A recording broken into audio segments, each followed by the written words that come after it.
శని జయంతి సందర్భంగా మనం ఆచరించాల్సిన విధి విధానాలు, ముఖ్యంగా ఏలిని నాటి శని, అర్ధాష్టమ శని, ఇలా వివిధ రకాల శని దోషాలతో బాధపడుతున్న రాసుల వారు శనిదేవునికి ముందుగా ఆవ నూనెతో దీపాన్ని వెలిగించాలి. తరువాత ఆవ నూనెతోనే శనిదేవునికి అభిషేకం చేయాలి.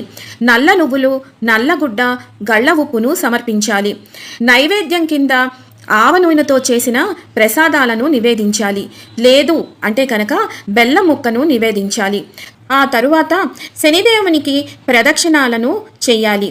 9 నుంచి 108 వరకు మీ శక్తి కొలది ఓం సం శనేశ్వరాయ నమః అనే మంత్రాన్ని ఉచ్చరిస్తూ మీ యథాశక్తి కొలది ప్రదక్షిణాలను చేయండి. తరువాత శని గాయత్రి మంత్రం, లేదు అంటే గనక శని చాలీసా, లేదు నీలాంజన సమాభాసం, రవిపుత్రం అనే శ్లోకాన్ని, వీటిల్లో ఏదైనా సరే మీ యథాశక్తి కొలది ఈ రోజున పఠించండి.